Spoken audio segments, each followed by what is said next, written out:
I've been making films for more than 40 years. I started when I was 20. You could accurately call me a lifelong documentary filmmaker. I've gotten every major award in international and national film festival, including multiple Emmys. I won the Peabody Award. I won the Cannes Festival Critics Prize. I produced 5 documentary features, which I'm very proud of, and 88 primetime television specials, mostly for PBS, including Nova and The American Experience. My 125 reality films have appeared on primetime PBS, Turner, Discovery Channel, the History Channel. My name is David Hoffman, and I'm a documentary filmmaker. Well, I've always been a collector. I mean, it's a joke. From the time I was 5 years old, I collected postcards. They used to be a penny each in New England, where I went buying at 5. I still have some of those postcards. I collected these things because it's how I think. I kind of play with the old pictures, the old postcards, the old books, and I touch them and ideas come to me. It's how I create. It's you know how everybody has a thing they do to kind of escape from their brain, almost like playing solitaire on the airplane. I use these objects, always have. And in the current state of things, putting 16 millimeter and 35 millimeter into digital is expensive. So I was waiting for those times, and every once in a while, I would take one of my old 16 millimeter things or 35 millimeter things and send them down to Los Angeles and pay the $1,000 or $2,000 or more to get it digitized. A lot of my things were not digitized. My interviews with Ronald Reagan before he was president, my filming of Joan Baez and Bob Dylan when they were together, my interviews with this cowboy in Montana who was a world-class poet, Spike, my interviews with all the Life magazine photographers, the great Life magazine photographers, I had that all on 16 millimeter, 35 millimeter, and audio tape, thousands of them. They were all stored at my house on the top of a mountain in Santa Cruz, where I did my day work to make a living and didn't pay much attention except when I had a moment or two and I could go up and play with these things.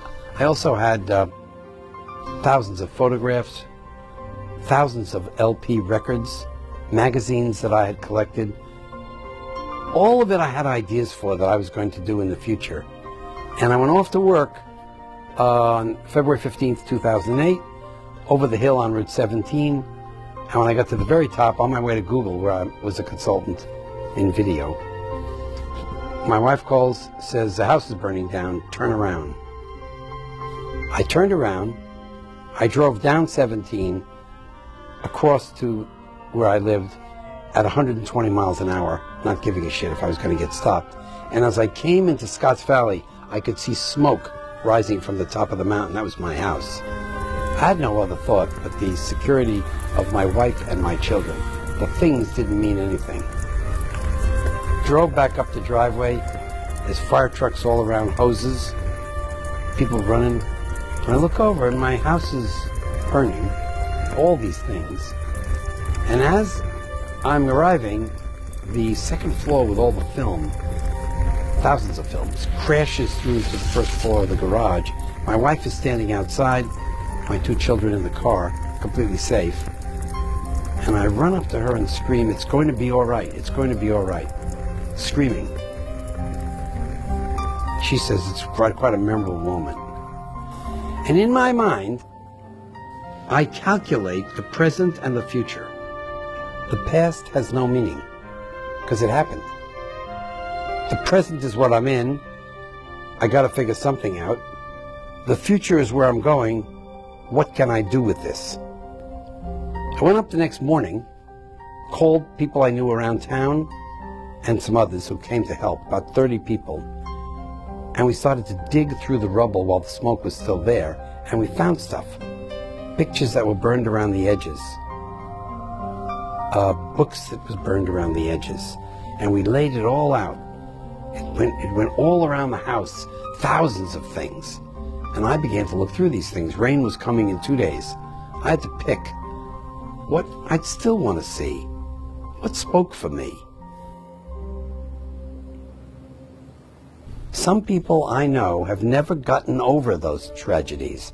They live in those tragedies of the lost moments.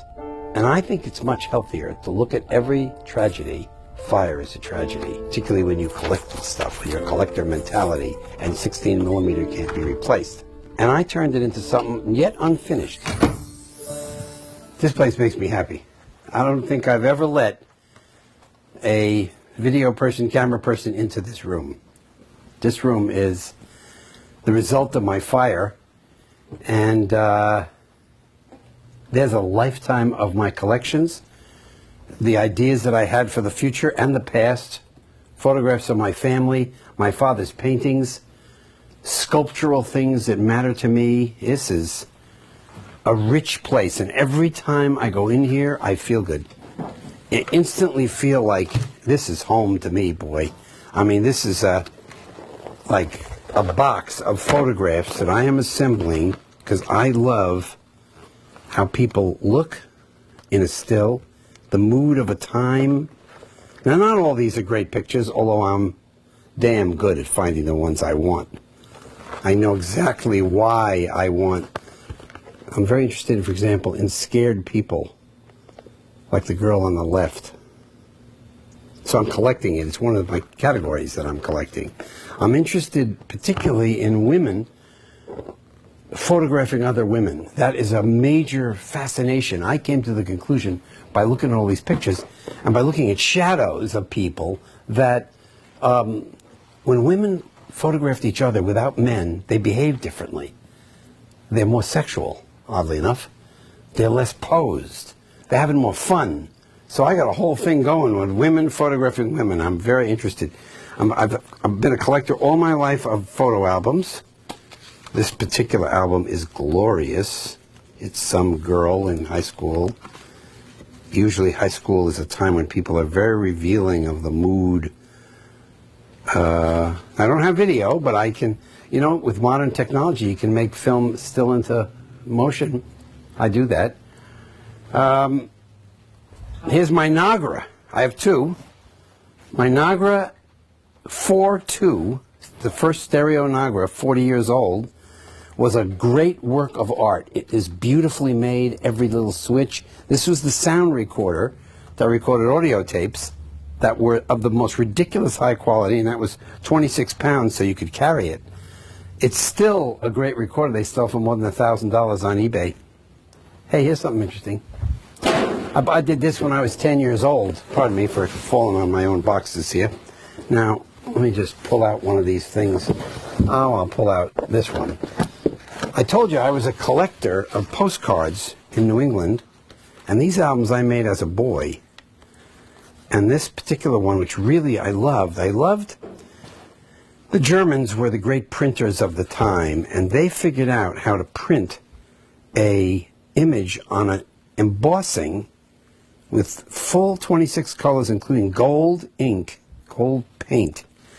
And they did it just perfectly. I mean, these things are embossed.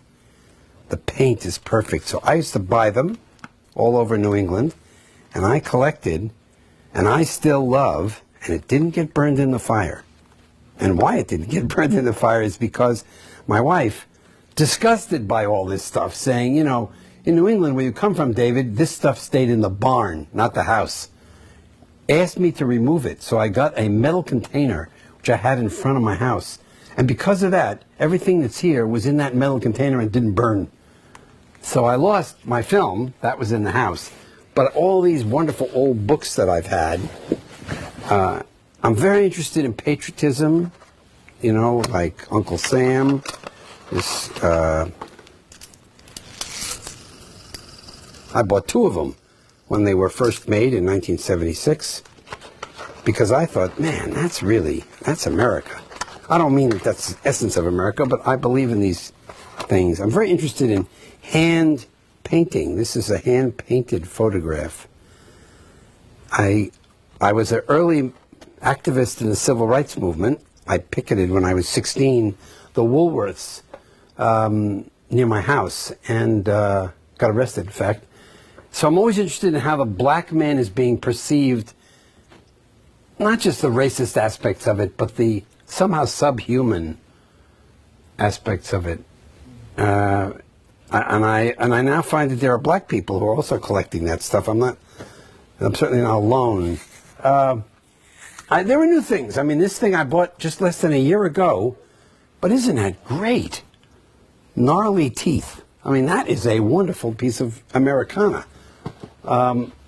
These section over here are books that I believe have movie potential. So When Day is Done is an idea I have.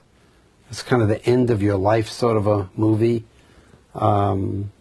This is Israel, the great Hawaiian singer who did Somewhere Over the Rainbow. That's like a classic now, and I'm just fascinated by Israel. He's an incredible performer. If you look over here, by the way, these are, as I find these fire things, which I do every weekend for half a day, when I find something that means something to me personally that was burned in the fire like this was, this is me in New Orleans 6 weeks before the Katrina, making a film, and I just did that. That's my dad, who was an artist in New York City, a very economically unsuccessful artist, but a really good artist. He just didn't make any money.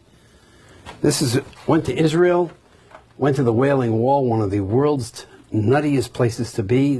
Up here are the Muslims praying in the mosque. Down here is the Wailing Wall. And the guy says to me, that guy says, "Are you Jewish?" And I said, "I am."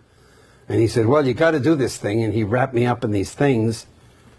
That's my wife, Heidi, and my first son, Henry. And as I find these are my love letters from my wife. And my grandfather's flag from World War I. Look at this. That my father had given me. And it was burned in the fire, but it wasn't totally burned. Now I ask you, I mean, if I had bought that new, perfect, in an antique shop for $300, was it any better than that as a work of my grandfather? So the fire had pretty spectacular results. Do you think that so this is definitely the favorite? You thank God that these are the ones that survived. If you had to choose, these were the kind of the ones you wanted to survive. You know. Yeah, no, I know. Well, if I had a choice, every photograph was available, or everything that was available. This was my father hated the dentist, so he made A king teeth are bad tenants. Is that the thing I would have saved from my father? No, I would have saved one of his paintings. But does that give a sense of who my father was? It does. Does that give a sense of me? It does. So, I don't know about best, but I know that sometimes life forces kind of choose for you. Same with the movies. I mean, you got what you got, and you make what you can out of what you got. And sometimes that's the way to go. Well, I'm about a quarter done going through the things that are burned, most of which are in here, but I still have some just boxes of stuff that we dumped. And, you know, I was making this film Sputnik Mania, and it had just finished when the fire occurred. So here's a copy of the New York Times from the day that they launched Sputnik. Soviet fire Earth satellite into space. It is circling the globe at 18,000 miles an hour. Freaked people out. I particularly like these kinds of engravings. These pictures, kind of, to me, they had it all. There's dying soldiers, bare-breasted women, lovers, the Mongols, the Huns. And I collected these, and the fact that it's been burned and has soot, ash, well, it's not worth anything, but does it hurt? I don't think so. I think the thing's still got it. And that's how I see a lot of the things in here that I've kept. Hey, look at this. Now, pull back a second here. Now, this is one of my first film, The Old Man, the Bascom Lamar Lunsford. I mean, he's showing me pictures in his archive, and he says, "Now, that's when I was something." I was just about to say, "Now, that's when I was something," in terms of a collector. These are, I'm going to make jewelry someday I don't know why I want to make it, but I'm very interested in images. So I'm collecting objects into which you could put an image. Like here's a belt, a lady's belt. And these things were all not in my house. They were outside. It's my wife and I made that into a tin. But so I have a wonderful collection of objects. I love this Jesus pencil toppers. Don't know why I like it so much. And I like stretch body bits. I'm looking for this stuff all the time. These, everyone has seen these things. These are pencil tops. And I'm headed towards a wall, a huge wall with my objects, hopefully in some, this is a breast cup, which was a thing he drank tequila in, and I like tequila. So I'm looking to make this wall, maybe in a museum, and to put this stuff up in a way that tells my story. So I don't mean my story, ego story. I mean, through all these things, what does this guy see? What is he looking at? Why does he like this so much? And I do. I really do. Hey, here's something really interesting. You stay there. My father was a book jacket designer, and this survived. And this is one of his first book covers. He did the first 250 paperback books for a company called Pocket Books. And that's one of his covers. He came up with these moody things which sold books, and they really did. So while that's oil painting. While he wasn't, he never made any money. And this was a prize that survived. Oh man, it got burned on the edges. Look at that. That's my grandfather in the Spanish-American War, Charles Hoffman. A bullet, and the most important thing, his silver star with a gold leaf, given by the president for running nude through enemy lines in Cuba during the Spanish-American War carrying a message. And he made this box, and I said, oh man, I lost that box. These things would come up after the fire, you know, it would be like, oh, I lost that, I really want that. And then there it was in a drawer in this place I'd kept outside. Priceless. Loved it. I'm very interested in little things. I mean, do I sound like a weirdo? Yeah. Would you do this? Probably not too many people watching would do this. My wife thinks it's nuts. Why am I collecting this stuff? Because it's images that have power of history. Everything. The power of history. Change. It's the greatness of the past that reflects on the present, like this did get burned. And I loved it. This was what they used to wrap presents in for holidays. And I thought, man, that's done with gold and silk. And I'm hoping sometime I can pull the middle out and it will be okay. My buttons are okay. Some of them damaged a little. Make commercials, not war. That was 1968 when everything was either war or not war in the Vietnam era. And I have a lot of those buttons. They're not worth a ton, you know. And you could buy them on eBay. Not all of this stuff, but a lot of it. The point is, though, what matters to you? Well, they say that the average family has 125 objects in their house. Things they bought. Well, that's 125 times 115 million American homes. That's a lot of things. And I'm fascinated by those things.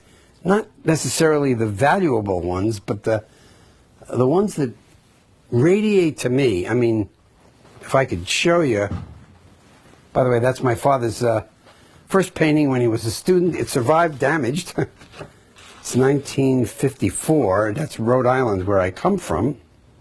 And here's one of those images that matters to me. It's damaged heavily by the fire. But man, that's David and Goliath. But that's no joke. In this David and Goliath, he cuts his head off after he knocks him out with a rock. These people, these engravers, they really knew. Look, the guy's face is there. He's huge. David's arm muscles are big like Michelangelo painted. I love that. I love this. World War II. I bought 4 of these. Protect his future. Watch your tongue. And look at that Earl Christie picture. That kid has got everything Northern Europeans cherish. I wanted to show something that kind of says it for me, which is here, the fire did that to the engraving. And this is one of the, look, it says 1800. when they were first exploring, these guys tried to paint what they saw. I do not believe this in any way racist. He's trying to show what he thought these people looked like. The very large breasts on the woman were probably how he perceived it, which was these were great-looking people. And this guy was one of the guys who went on these ships, painted on the ship, then came back and printed the book in England. And I think that's fantastic history. I am, well, this is another one of these photographs, but that is just, to me, an unbelievable Depression photo from Wisconsin. The chickens. He's sitting among the chickens. He's not a happy camper. The building looks old yet again, and the chickens are all in motion, and the guy is, it's a hard time. This other one, though, on the left, is the opposite. I mean, that's also a Depression picture. Although the picture is just as you see it, the two have their eyes closed and they're floating. The lady appears to be holding nothing, but I think it could have been a leaf or a glass of wine. I'm not sure. But they are having a very nice time in that pond in the summer. Really relaxed. Tell us about those burnt up statues, David, if you want to walk. All right. Tell us about those. Over here, I'm keeping things that are more destroyed, pretty bad. I made an album of photographs when I was 10. Only 4 pictures survive. My son Henry. Does that still have mood? I think so. My close friend Mark Peratt dancing with my daughter. This stuff's pretty bad, but would I throw it out? Well, my wife would, but I'm not going to, because someday I'm going to, that's my father, days before he died. What I have here is like this. This is one of my, if it's not an Emmy, it's one of those big awards. There was an award that melted, but the sculpture didn't. That's pretty neat. I made that, a nun in a box. And this, you probably recognize this. This was given to people at the time of the Vietnam Memorial, and I loved the original sculpture, and I don't hate it in its present nearly destroyed form. There's one other thing that's kind of interesting. Some people have probably seen this, but when I was a kid, my father played this for me, and sure enough, I could still play it.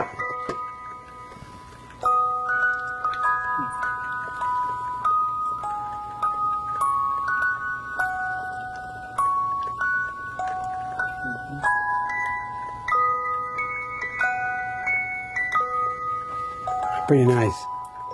Brings back the same memory to me that a smell would make somebody, or an image, or a thing. I mean, that's the point. Not all of these things were in my youth, but they're somebody's youth, and they mean a lot to me.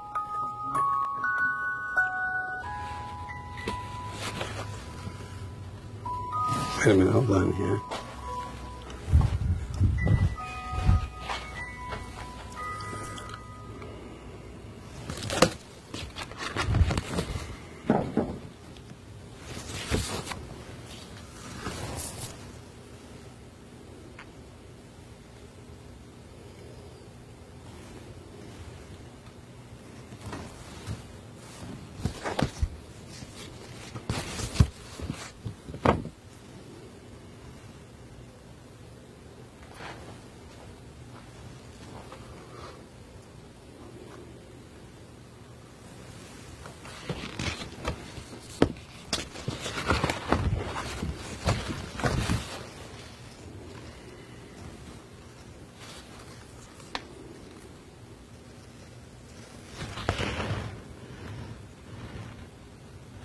Heidi and David, me, on our first dating experience to Mexico in a place in Cabo where they only serve tequila.